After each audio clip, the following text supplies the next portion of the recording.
Good morning, everyone. Thank you very much for joining our webinar this morning. Today we're going to be talking about the NetBlue program that has been launched by three organizations, the Alliance for Water Efficiency, River Network, and the Environmental Law Institute. This is a program to support water-neutral community growth. We launched it in April of this year, and this particular webinar is meant to address questions and issues that might have arisen in your application of our toolkit materials. My name is Mary Ann Dickinson. I'm the CEO of the Alliance for Water Efficiency, and I want to officially welcome you to the webinar. We've allocated 60 minutes this morning for a very short presentation, devoting most of the time to questions that we will be taking from you as audience webinar participants. The audio is through your telephone or computer microphone and speakers.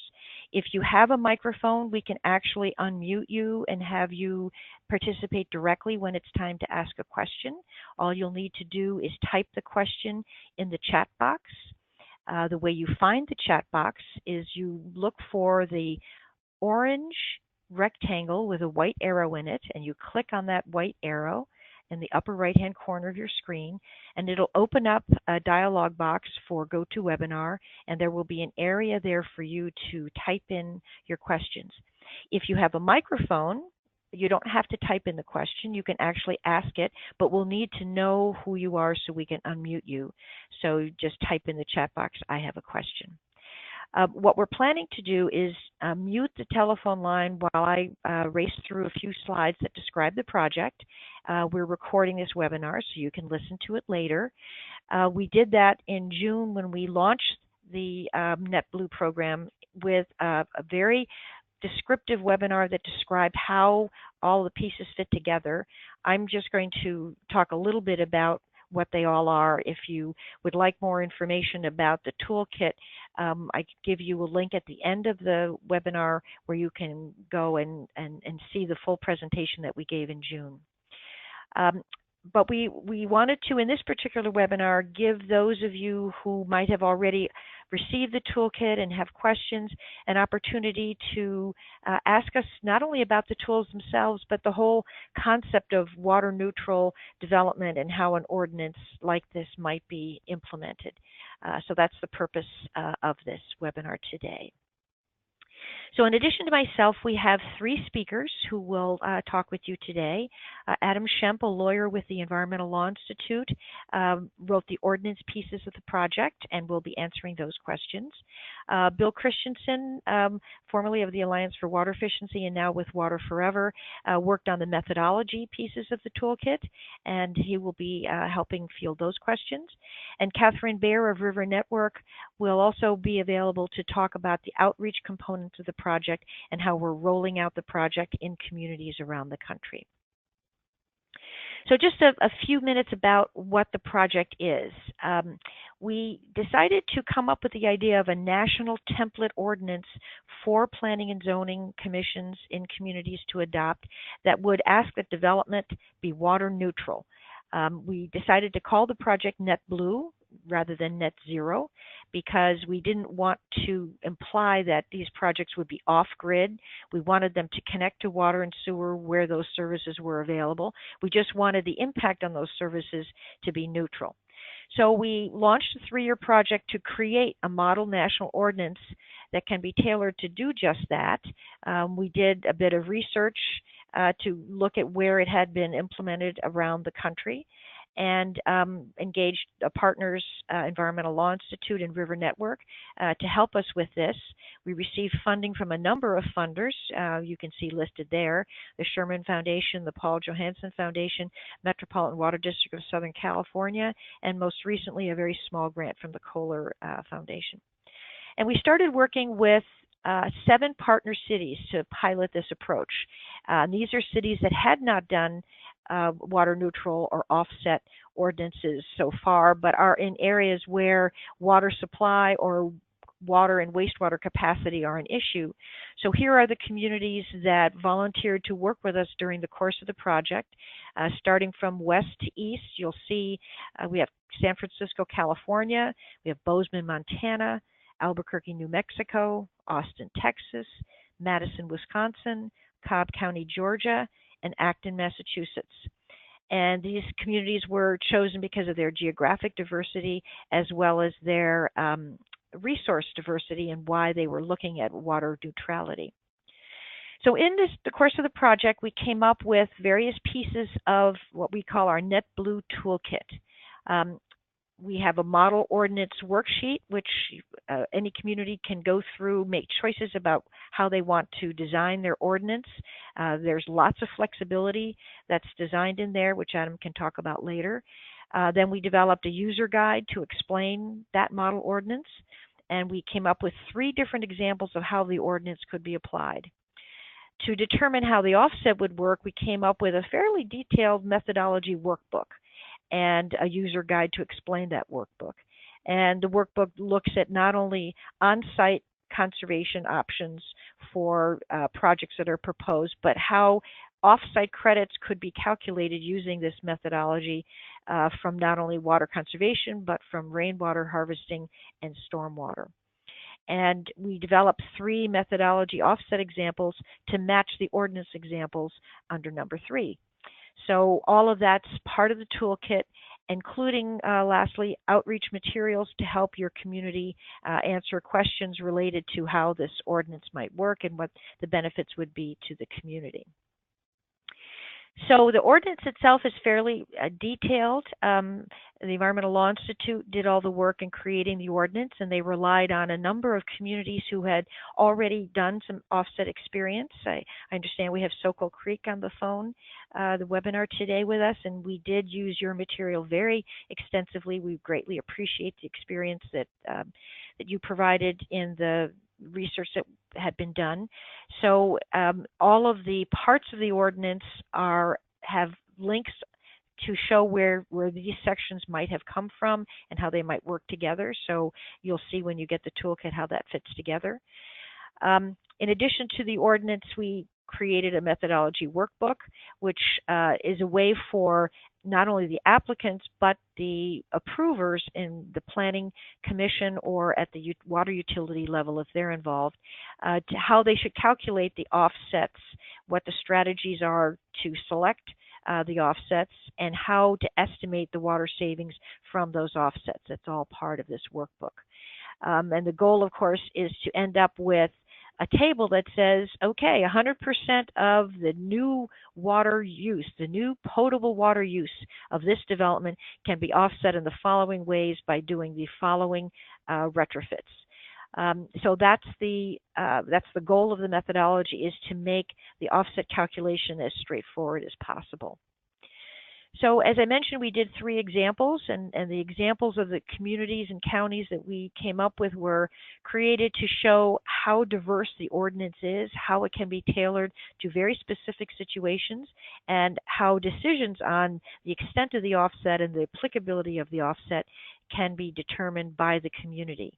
The examples are all different, but yet they come from the same place. It's an automated worksheet, ordinance worksheet, where when you click and check a box, it automatically, after the end of the process, will populate a Word version of the options you have chosen. What the examples show is that the offsets to meet the requirements of these examples are often not very onerous. Sometimes it doesn't take a whole lot of conservation retrofit to equal the new potable water demand of that development. And that's part of what we wanted to demonstrate with this project. The user guides definitely go through a lot of detail for both the ordinance and the methodology, and they're very useful resources. All of this is available free of charge from the Alliance for Water Efficiency's website. We also have prepared outreach materials, which are printable. There's a fact sheet and a frequently asked question sheet. The documents are all online and can be downloaded, but we have print versions for high quality printing should you wish to do that. And all of these materials, including the toolkit itself, are available at www.net-blue.org. So follow that URL. We have a temporary web page for it all now. We will eventually build a whole separate website, but for now, that's where all the materials are housed. Here's what the sheet looks like. Yes, it's part of the Alliance for Water Efficiency website. Eventually, we'll spin it off and have resources, including what communities might have adopted it and ongoing information about water neutral growth. But in the meantime, everything is housed at that URL, www.netblue.org. So I think we're ready to launch into the question period. As I mentioned at the beginning, if you missed the first webinar, which went into great detail about all of these toolkit pieces, you can watch it at this link. We'll be sending out the PowerPoint presentation and the links embedded here in the presentation. We designed the toolkit on purpose to be user-friendly. We were really interested in making sure that, detailed functionality would not be so onerous to work through that people would just decide this is not worth the hassle. It's just too complicated to understand. So we've designed not only the ordinance but the methodology to be fairly straightforward and linear in how you put it all together. So we're very interested in your opinions about whether you agree with that. We know that implementing a water neutral development program can be a tricky business. The implementation issues can be complex, and we know questions arise. We've had a number of questions that we can also share with you, if needed. But what we really wanted to do with this webinar is to find out what your experience has been in trying to use these materials. We're already on version 2 of the methodology, so we're already learning as we're hearing from you. So we want to make sure that we give you the opportunity today to give us your feedback. And I wanted to just close by saying the American Planning Association has created a water and planning network on LinkedIn, and that's the link to the LinkedIn group. Some of you may have come to us this morning from that LinkedIn group, but we want to continue to use this group of several hundred planners to work with us going forward on making sure we're fine-tuning the materials that we've developed and make sure that they're usable. The reason we've done this is to help you at the community level deal with water resource management issues that are facing you, help you avoid, the political nightmare of a moratorium because you might be that short on water. So we wanted to create materials to help you do that. So I think we're ready to go to the question part. Just wanted to put up the closing slide, which we'll leave up here. Again, there's going to be a PDF of this presentation, which we'll send out to you right away. And we're also recording this webinar, so if you're interested in any of the questions that people might have asked, there will be a recorded version of this webinar posted online.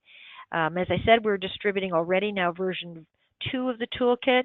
There may be additional changes that will happen in the next several iterations, so stay tuned. And if you think of a question after the webinar is over, and you haven't had a chance to ask it during the webinar, still send us the question and we'll field it and answer it for you. And if our webinars interest you, the Alliance for Water Efficiency offers them on a wide variety of topics. Our next one is September 26th at 1 o'clock on managing peak demand through smart technology. So at this point, I think I'd like to maybe go back to this slide and see if we have any questions. At this point, if you would like to ask a question, let us know. Just type in the chat box, I have a question. If you don't have a microphone, if you're just listening on your telephone, you'll have to actually type in the question into the chat box. And so Liam will read us the question, and those of us on the phone will be happy to answer. So while we're waiting for those questions to come in, Adam, KB, Catherine, do you have any questions or any comments you'd like to add, or Bill Christensen?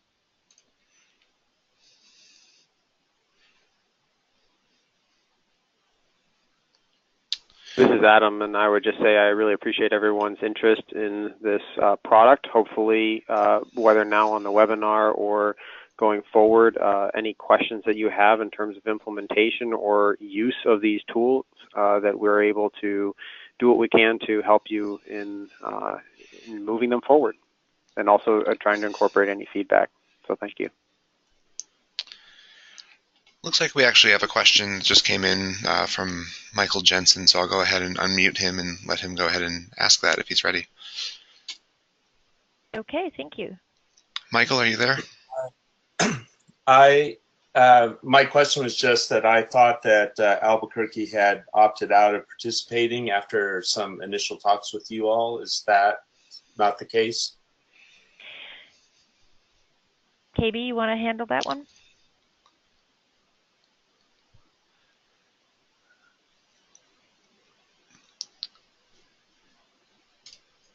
You hear me? KB? Yep. Yeah, now there you Hi, are. sorry. Okay, great. Thank you. Sorry about that. This is Catherine Bear River Network. Yeah, and Michael, so the list of partner communities is based on our original list of all the communities that agreed to provide input into us. And they did not, those communities did not commit to, moving forward to adoption. So Albuquerque provided us some good input in terms of, even though they are not planning to move forward with adoption at this point, still some good pointers and questions that came up along the way that we integrated into our FAQ and outreach materials. So we will be following up, and I'd love to talk to you if you think there are more opportunities in Albuquerque for us to continue working there. The water utility at this point was not interested in pursuing this directly, although some of the concepts they thought could work at some point in the future. We're not giving up hope. We're still hoping that Albuquerque will eventually turn around, especially with community interest. I had an interesting conversation with Mark Sanchez, who's the ED at the One Water Summit. They're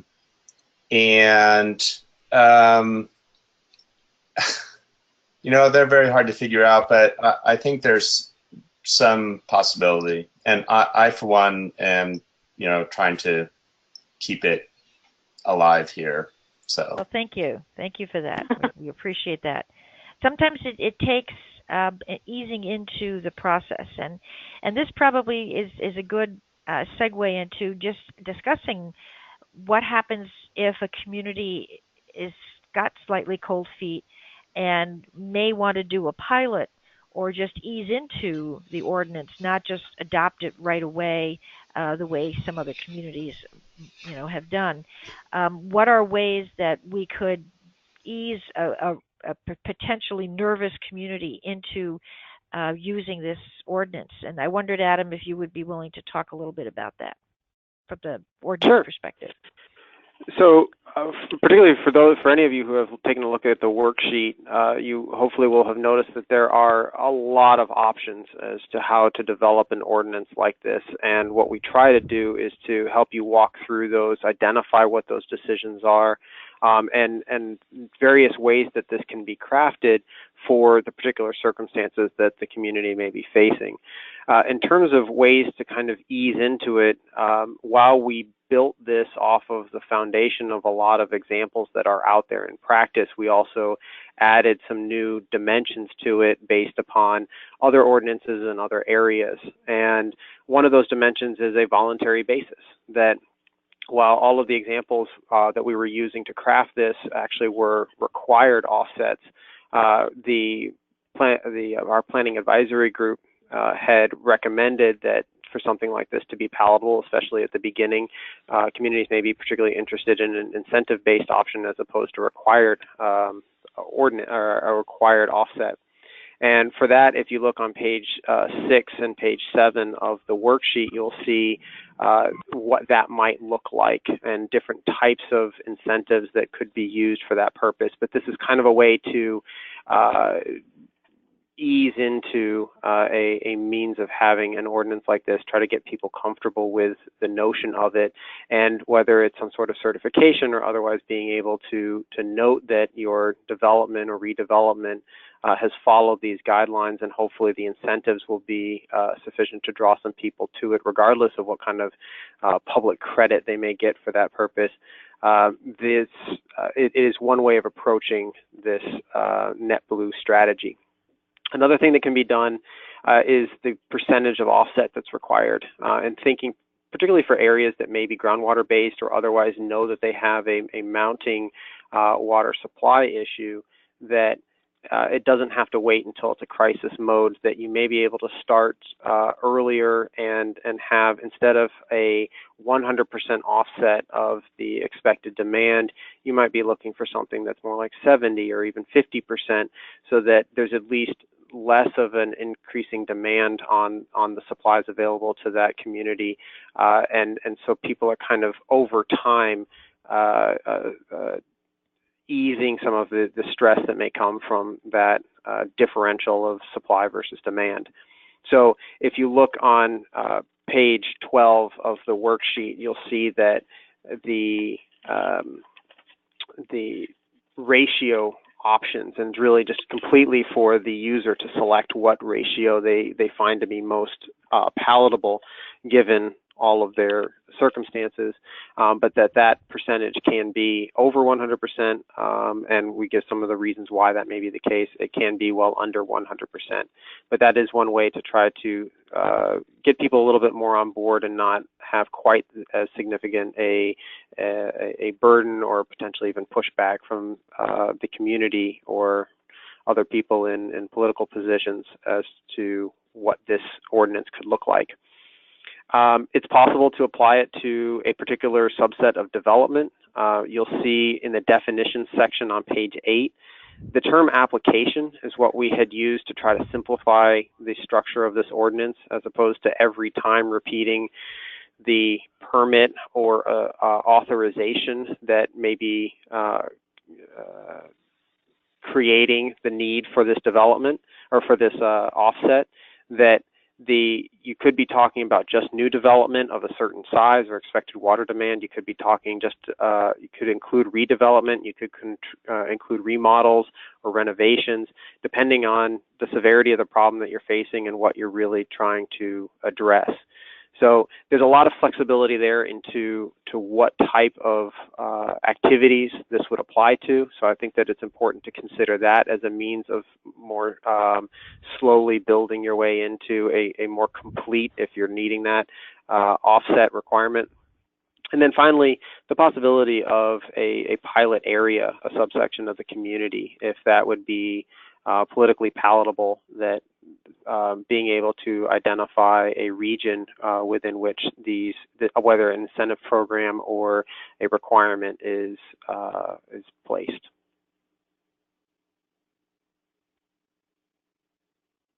Does that help, Marianne? Yes, thank you very much, Adam. Appreciate that. So are there any questions about the whole issue of a pilot or easing into the ordinance from the participants here in the webinar?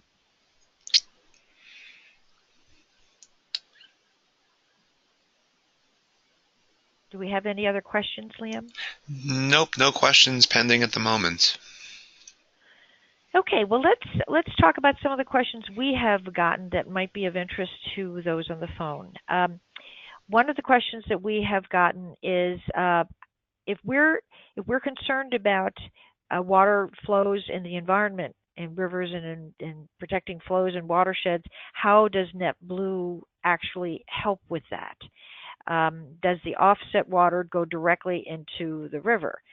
That's been a question that we've been asked quite a bit. And Adam, I wondered if you would also, and KB, weigh in on this one. Sure. KB, do you want to go first, or would you like me to go? Yes, feel free to go. I'm right here. I'll follow right up. Yep. Okay. Well, we certainly have been trying to, from the very beginning, tie this ordinance strictly to the water supply and potential consequences that may come from a supply-demand imbalance that may adversely affect the opportunity for development. So as Marianne had mentioned at the beginning, the concept of a moratorium is really what this was meant to apply to, and trying to create an opportunity for that not to happen. That being said, there are a lot of benefits that can come from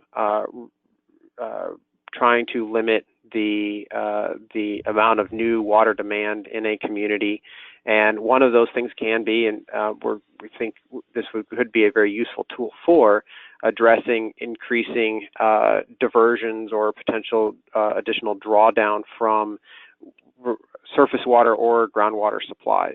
And to the extent that there are environmental protections that result from these a net blue ordinance, I think it really would be more in the terms of protecting the water supplies, the river flows from getting worse, from declining, as opposed to necessarily being able to restore flows, to be able to create additional water. Now, there may be something, this worksheet is really meant to be a first cut, an opportunity to try to help you through some of the different ideas or issues that you may be needing to think about when you're trying to put something like this together.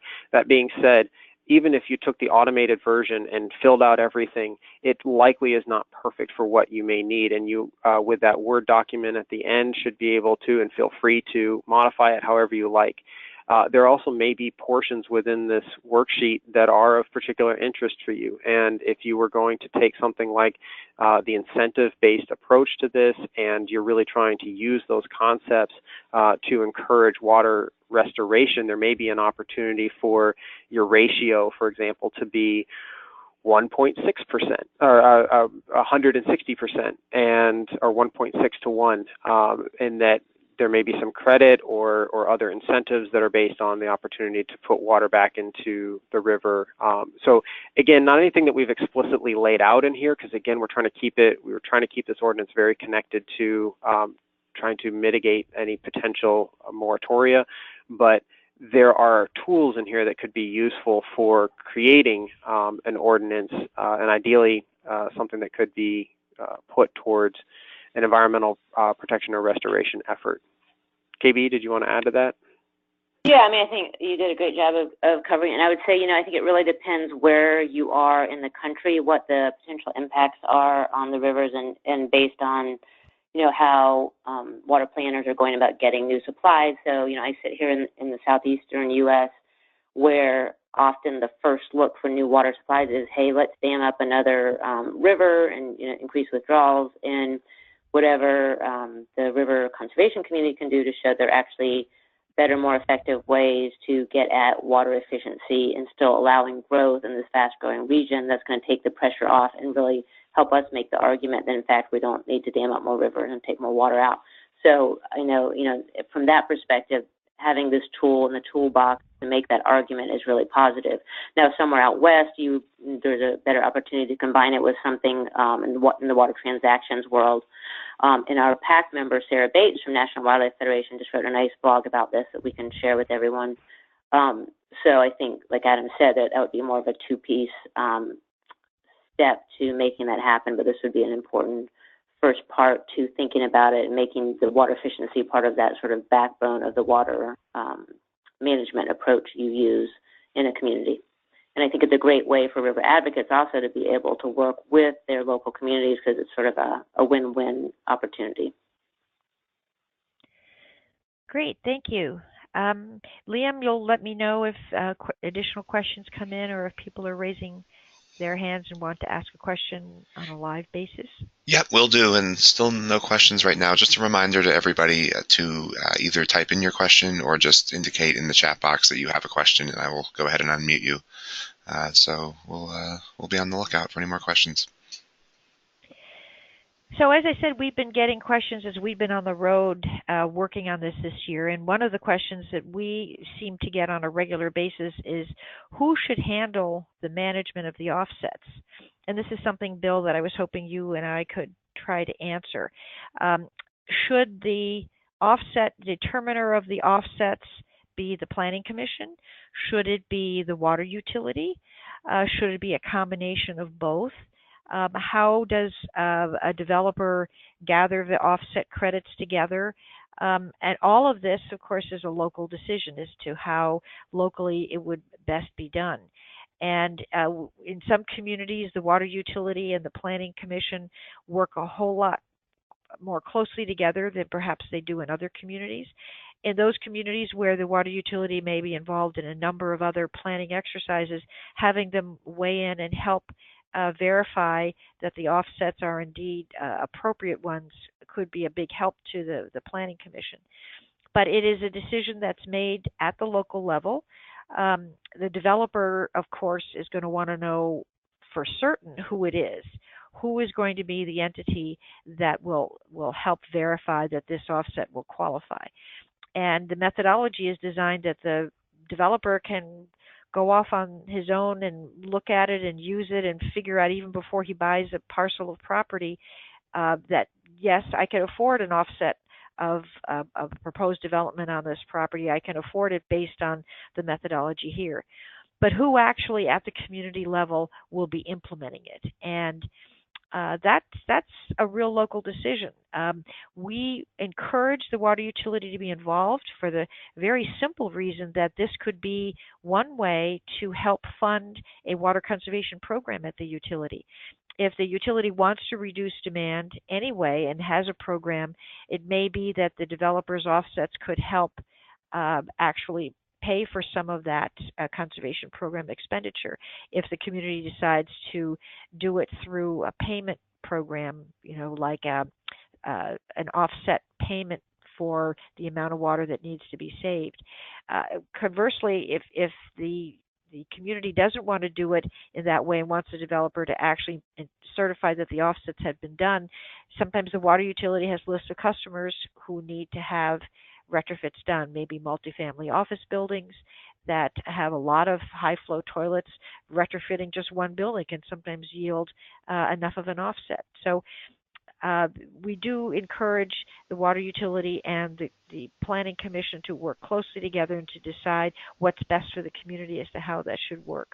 Hey, Marianne, we just had a question come in from Matthew, so I'll go ahead and unmute him and see if he can go ahead and ask it. Okay. Hey, Matthew, are you there?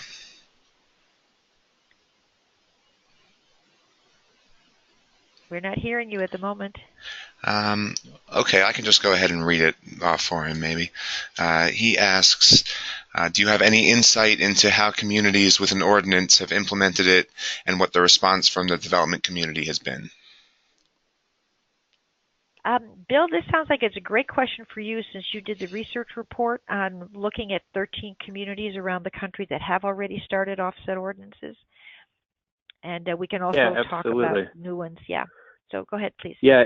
So the question was about the developer response, Liam? Is that correct? Yep. A response from communities. Okay. So from the development community, I'm sorry. We reviewed several communities that have had these types of ordinances in place, and we spoke with some of the communities as well. And I think the response will depend on the current situation. And one I recall very clearly was a community that was facing a complete moratorium on development because of the water supply situation. So in that particular instance, the developers were definitely on board with this ordinance because complying with it allowed them to keep building and developing. If there isn't a clear need communicated, there could potentially be some pushback. So that, kind of piggybacking on what Marianne was saying about having the Planning Commission, the utility, and the developers all working together, being a beneficial thing. I think communication is also a very beneficial thing, and being very clear about the purpose of this ordinance and how it can help continue development in the future, that it does have that very clear purpose and it's beneficial to all, essentially. So I don't know if anyone else has anything to add. But we didn't see a huge amount of pushback in the literature or examples of other ordinances. But I think that communication piece is critical. And we know that there are some communities who are starting to adopt water neutral development ordinances on their own. We learned after we had already chosen our partner cities that Santa Monica was interested in developing a water neutral ordinance. They went ahead and adopted it before we actually finished our project. So what they adopted is different than what we have, but they are a community that faced 5 years of drought in California and is water stressed, and they want to make sure that they can continue to develop without expanding the need for water supplies that may even be impossible to procure in Southern California. So in Santa Monica, we were not aware that there was a huge developer outcry or opposition to their recent adoption of their ordinance. We did have on our project advisory committee builders and developers, including a developer's attorney who's also very active in APA. And his advice to us was developers are going to want certainty. They're going to want to make sure they understand that A, this program is needed in the community, B, development will not happen likely to the extent that it might if this water resource problem isn't solved, and C, the solution is not going to be that expensive for them to comply with. And here they can see right off the bat in advance what that offset compliance would look like. So he said that building certainty into the municipal regulation would be the best way to ensure developer buy-in. That was his advice to us.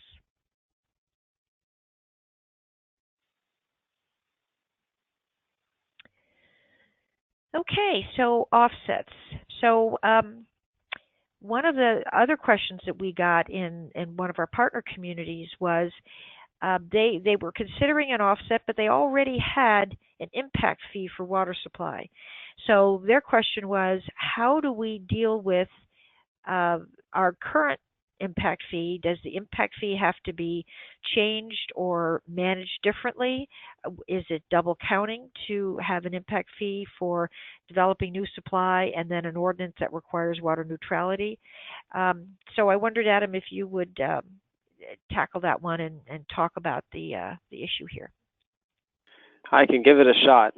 It is a tough question because the answer is it depends, and it really depends on what your impact fee is. And just a real quick aside, as much as we tried to build in flexibility and tailorability to the worksheet, there's no way that we were able to cover everything, all the different permutations in terms of legal and political and economic factors that go into what an ordinance should look like for any given community.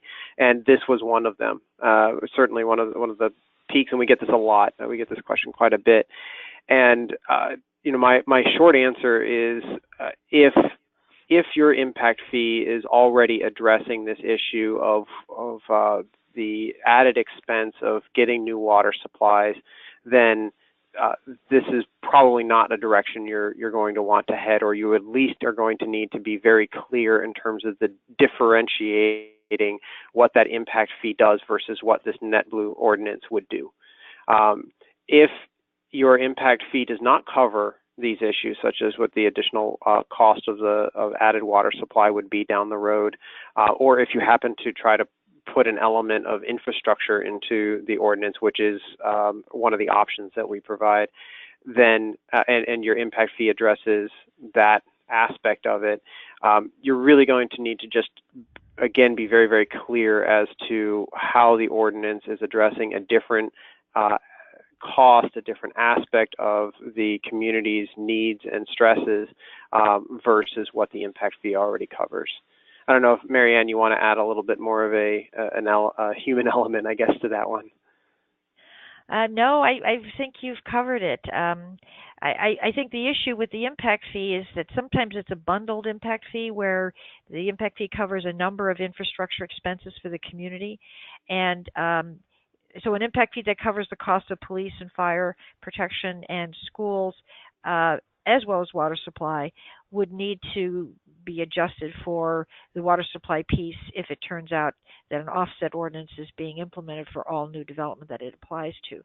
And so, again, it depends. As has been said, it depends on the situation. If your ordinance is only going to apply to a limited part of the community or a limited part of the development potential, only certain types of developments would be required to do this, then your impact fee could stand for the others. So it will depend, but you certainly can't double count and double charge. That probably won't fly well with your applicants.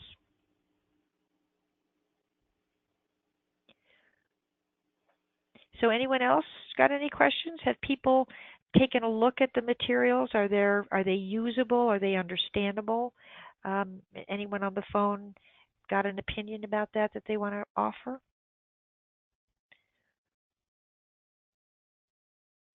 Are we getting any questions typed into the dialogue box, the chat box? No questions pending at the moment. Okay. Well, I guess we have one more we can throw out there. Because we got a question in one community about the easing into a potential pilot, and one of the options that was suggested is, what if we just tried it out on one building or a campus of buildings like a university or like a hospital complex? And so, Bill, who built the methodology workbook, I'd love to have you talk about this one, but we did envision this to be a community-wide offset for community development, but could it be applied to, say, a campus of buildings like a university, if the university wanted to volunteer to pilot water neutrality for the community? Is that something we could apply the methodology to? The methodology workbook can definitely be applied to a single building or a campus of buildings. It's pretty flexible in terms of that scope. So it could incorporate the demand of a single building, and it could also incorporate offsets related to a single structure. So I would say it's very, very flexible in that regard. So I think the reason the question was being asked is there was an interest in showing that offsets could work. If a community is skeptical that an offset isn't necessarily going to work, they'd like to see how it might work in practice. And so this would be an opportunity to test it out before you made the ordinance, before you adopted the ordinance or made it effective. So in addition to all of the different ways that Adam suggested earlier in the call about how you could ease into the ordinance by doing things on a partial basis, one of the questions we got was, well, what if you tried to make it voluntary to start with? And we kind of struggle with that because voluntary offsets are a little tricky. How do you then move from a voluntary world into a mandatory world? But some communities have done something similar. San Francisco has an ordinance that on a voluntary basis, it was asking its commercial buildings of 250,000 square feet or higher that they implement an on-site non-potable water recycling system. And apparently the voluntary compliance with it went well enough because of incentives like fast permitting and rebates that they decided to make it a mandatory ordinance.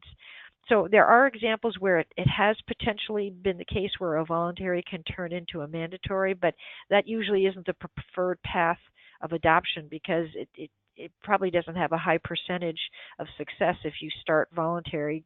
Getting it to be permanently mandatory is going to be tricky. But if you are going in and out of drought, I suppose that would be one way you could tailor it, that in severe drought periods it becomes mandatory. The tricky part there is how do you then measure the long-term offset, and does that just encourage developers to wait until it rains when it's voluntary again and then they apply? So there are all these issues that are connected with that kind of a strategy. But I guess what we wanted to communicate on this webinar is that we hope we have designed a toolkit that will give you all of those options, that will give you the options to choose how you want to tailor the ordinance to suit your community's needs and how you want to tailor the offsets to work. And we're very interested in hearing of your implementation experiences, not just because we're curious on how you're using the tools we've developed, but also to help us improve them. If there's an error or an issue that you notice that needs to be fixed, we definitely would love to hear from you to hear how we might improve the work product going forward for others. It's going to be a living toolkit for sure. So unless we have any questions, Liam. Hi, and Marianne, I was just going to add real quickly that I know most people on this call have already understand the basics of NetBlue and maybe we're even on the first AWE webinar. But just to let you know, if you have any colleagues or friends who you'd like to work with on this issue, that River Network is hosting another webinar on NetBlue, and Adam and Bill will be joining us, and we're going to be focusing a bit on going through some of the examples that were created as part of NetBlue, so sort of using those as a walkthrough to show different ways it could be implemented. So on the River Network website, you can register for this, and it's September 13th at 2 o'clock Eastern. So we're happy to send that out as a part of the follow-up. Yeah, actually, we should do that. We should send out, after this call, the PDF of this presentation. We can also send out the PDF of the first webinar's presentation, and we can send out a notice for your webinar. That would be great. I apologize that I didn't put it in this slide deck. I completely forgot. But yes, that will be a great opportunity for especially those of you who are in communities working from the watershed perspective to understand how this might work in your community. So if we don't have any further questions, what I'd like to do is give an opportunity to Adam, KB, and Bill to just say some final remarks, and then we'll, I think, close it up. Thank you to all of you for hanging in here with us. So Adam? I guess the only thing that I would really try to highlight in terms of if you're thinking about or if you're considering putting together an ordinance like this, really spend some time on the monitoring element of it and the enforcement aspects. I think that those are two very, very critical pieces to ensuring that not only is I think it's so easy to be thinking about the front end of this and to what does it apply and how do you calculate things, which, by the way, AWE's tools are really phenomenal for helping with that. But thinking about the long-term aspects and trying to make sure that you get out of this ordinance what you're hoping, that the monitoring side of it, the enforcement side of it are really key. And then I would also highlight in here, we pulled an offset credit bank example from Santa Fe that we made a few tweaks to it, but for the most part, it's based very heavily on what they had created, and so something that I would recommend to your attention if you're thinking about going that route. We talked about the various ways in which these offsets may be done, and trying to make it as flexible, as quick as possible for developers to be able to get what they need in terms of offsets, and that is one approach for trying to be able to provide that in a relatively seamless fashion.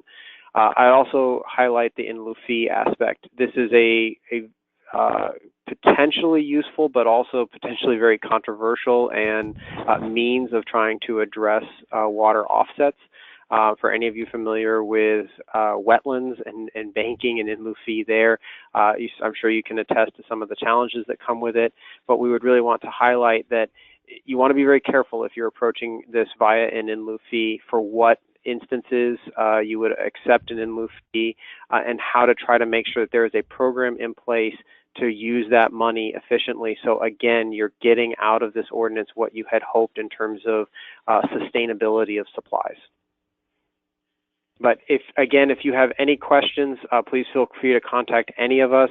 My email is my last name, shemp@eli.org. You're welcome to contact me directly, or if you contact anyone at River Network or AWE, I'm sure they would get through to me any questions that may be relevant to the ordinance in and of itself. But really, we're here to help if there's anything that would be useful for your purposes.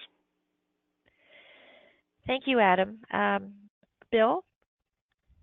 Yeah, I would just like to echo what's already been said in that we would love to hear about your experience using the toolkit and any feedback or questions that arise from that.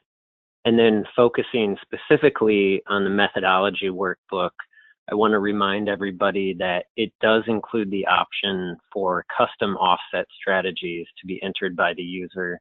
And we would love to hear about any innovative offset strategies that you've employed or modeled and looked at to keep that conversation going, because a lot of the communities implementing these types of ordinances have already done a lot in the way of conservation. So we always love hearing about that and any additional resources that would help you use the toolkit, where our ears are open to that as well. Thanks, Bill. KB? Yeah, thanks to everyone. And I think I would say, we are continuing to try to find ways to get this out further into, the minds and hearts of more people. And so to the extent that any of you have opportunities for speaking engagements, or we can provide you, the fact sheet and FAQ to distribute, please let us know. And on that same sort of bent, I think we're thinking about if there are other materials that would be helpful if you happen to be working on this in your community and trying to adopt it. So adding on to the FAQ specific materials. So if something comes to mind, please be in touch, and we will try to work that into the final outreach materials that we make available to everyone. Thank you very much. And for the Alliance for Water Efficiency, I also want to thank everyone for being on the webinar. We are grateful to the funders who helped make this project possible. We'd like to keep it alive, even as the project funding is closing this year. We want to continue to work with those of you out there who are interested in adopting and implementing ordinance and the methodology. So please do stay in touch. As I mentioned a little earlier, if you have any questions, you can email them to Liam, and he will forward them out to all of us to make sure we've addressed your concerns properly. And if you haven't already requested the toolkit, it's definitely available to you free of charge. So just log on to www.net-blue.org and order the request the toolkit, which, as I say, is available to you free of charge. We'll send it out. We just need to collect a little information from you so that as we do updates to the ordinance and the methodology, you automatically receive them. So we wanted to maintain a tracking system so that we're able to always get you what the latest, greatest changes have been to the toolkit materials. So thank you again for being on the webinar with us, and we thank you for participating in the NetBlue program, and stay in touch with us. Thank you very much.